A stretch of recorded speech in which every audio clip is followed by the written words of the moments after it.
Mikoy may inamin, Krista na tamaan na kaya? Kalingap Rob nagulat sa nakita, sponsors nagsialisan daw ito. Totoo ba ito? Yan ay sama-sama nating tutukan mamaya mga idol pero bago yan intro muna tayo.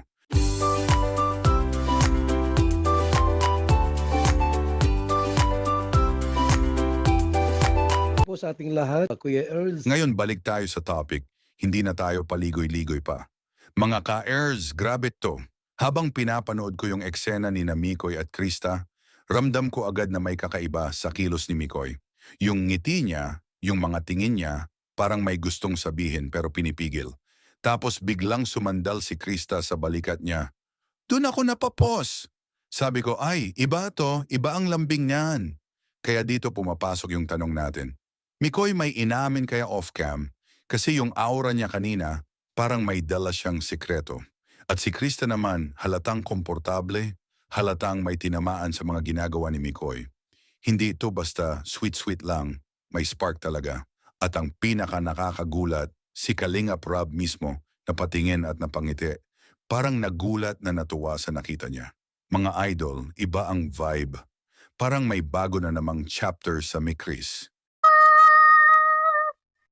Dadalhin kita sa aking palasyo. Dadalhin hanggang langit ay manibago. Ang lahat ng ito'y pinangako. Dadalhin lang pala ng hangin ang pangarap ko.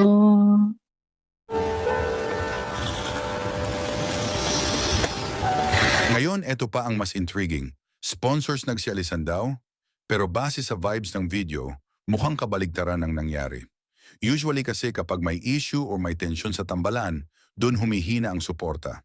Pero dito, mas lalo pa silang sinusuportahan dahil sa chemistry na ipinakita nila. Parang mas nabubuhay ang kilig, mas lumalakas ang hatak ng Mikris. At si Krista, idol, halata sa body language na tumatama na talaga kay ate girl, yung mga banat at lambing ni Mikoy.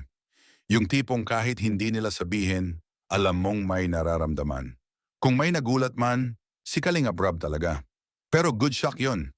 Parang sinasabi niya sa mukha niya, uy, may bago na namang development.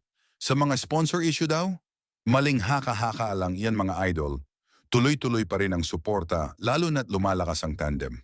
At hanggang dito lang po muna ang ating Kalingap, Kuya Ers latest update ngayong araw mga idol. At kung nagustuhan niyo po ang ganitong klaseng reaction video, huwag kalimutang mag-like, comment, share at subscribe at i-on ang notification bell for more updates. Maraming salamat po. To God be all the glory.